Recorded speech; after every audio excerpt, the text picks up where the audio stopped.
خب حدوداً 10 ماه گذشته که هیچ چیزی من داخل یوتیوب آپلود نکردم و خیلیاتون نگران شدید. خیلی کامنت دریافت کردم ازتون که علی کجایی، مردی؟ یکی کامنت گذاشته بود که علی انگار ورشکست شد و موادی شد و زده به سرش و نمیدونم بی خانمان شد و این چیزا. ولی بچا درسته که حالا حقیقتش سخته، ولی خب من واقعا معتاد نشدم. من یه دقیقه برو گم شو بیرون. بیا بریم کلم خالیه. بیا بریم من الان بکشم که چشام قرمز میشه. دارم میگم من معتاد نشدم. الان همه فهمیدن. آقا همه میدونن تو معتادی. میام. برو خودتو کنترل کن میام. آره من واقعا معتاد نشدم و این کسی هم که دیدید یه آدم نمیشناسمش داره همینطوری میچرخه اینجا.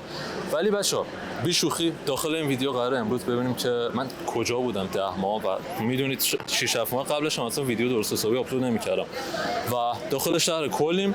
قراره که امروز ببینیم که تو این 10 ماه چیکار می‌کردم، کجا بودم و اینکه آینده این چنل قراره به کجا بره، قراره چیکار کنم. برو بریم بکشیم.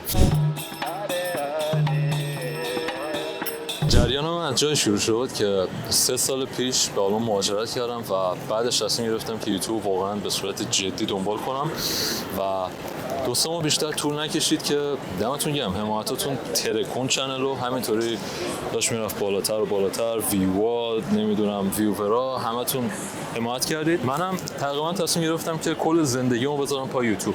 روزانه 10-12 ساعت 13 ساعت هیچ تفریحی نبود توی 1 سال و نیمه که داشتم یوتیوب فعالیت میکردم و ادیتورها بودن، تامنیل بود، ایده پرداز، همه بچه‌ها دست به دست هم دادیم که 1 سال و نیم گذشت و تو 1 سال و نیم من فقط یوتیوب کار کردم، هیچ کار دیگه‌ای نکردم. رسیدیم به قضیه مهسا امینی و جریاناتی که داخل ایران داشت پیش میرفت و اونجا بود که همه مجبور شدیم ویدیو نذاریم. بچه‌های گروه خودمون کل یوتیوب فارسی ویدیو نذاشتیم برای 4-5 ماه. من فکر کنم بیشتر ویدیو نذاشتم. همون موقع بود که متوجه شدم 1 سال و نیم دارم داخل این کشور زندگی میکنم، نه زبانشو بلدم، نه زبان آلمانی بلدم، نه انگلیسی بلدم. خب انگلیسی طبیعتا یه چیزایی تو ایران یاد میگیریم داخل مدرسه، ولی واقعا به درد نمیخوره. هیچ دوستی نداشتم، دانشگاه نتونستم برم و از لحاظ تحصیلی، از لحاظ اجتماعی، از همه لحاظ داشتم نابود میشدم. به خاطر اون 1 سال و نیم اینو نمیخواستم داخل ویدیو بگم، شاید خیلی مسخره کنن، ولی به خاطر اون 1 سال و نیمی که من داخل خونه یه جوری خودم حبس کرده بودم، شاید توی اتوبوس بودم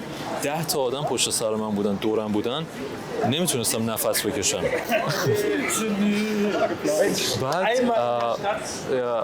اینجوری بود که خیلی از لحاظ اجتماعی واقعا عقب مونده شده بودم. همونجا بود که تصمیم گرفتم یوتیوب واقعا بذارم کنار برای چند وقت و شروع کنم یه آدم بهتری خودم بسازم، یه جورایی زندگیمو جمع جور کنم، زبان رو یاد بگیرم، بدن رو درست کنم. من شده بودم 117 کیلو.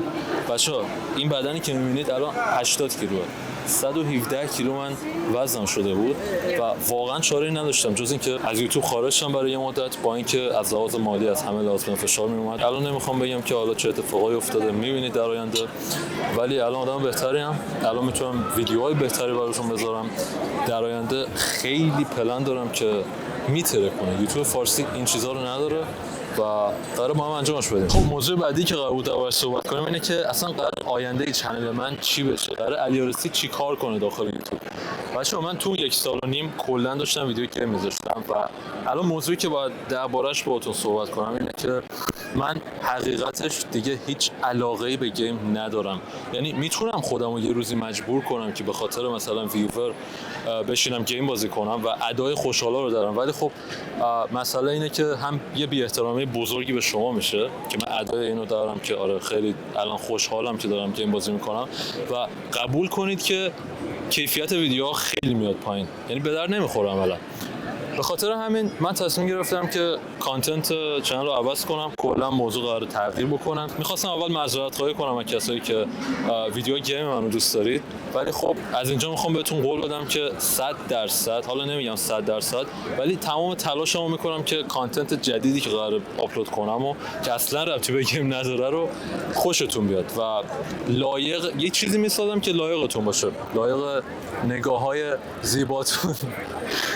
ولی خب در کل منتظرش باشید. فکر کنم 5 روز بعد آپلود کردن این ویدیو اولین ویدیویی که رکورد کردم براتون آپلود میشه و امیدوارم که خوشتون بیاد و اگه دوست دارید حمایت کنید میتونید از همین ویدیو شروع کنید، ویدیو رو لایک کنید و دمتون گرم که تا اینجا ویدیو با هم بودید و این همه صبوری کردید و حمایت. تا ویدیو بعدی فعلا.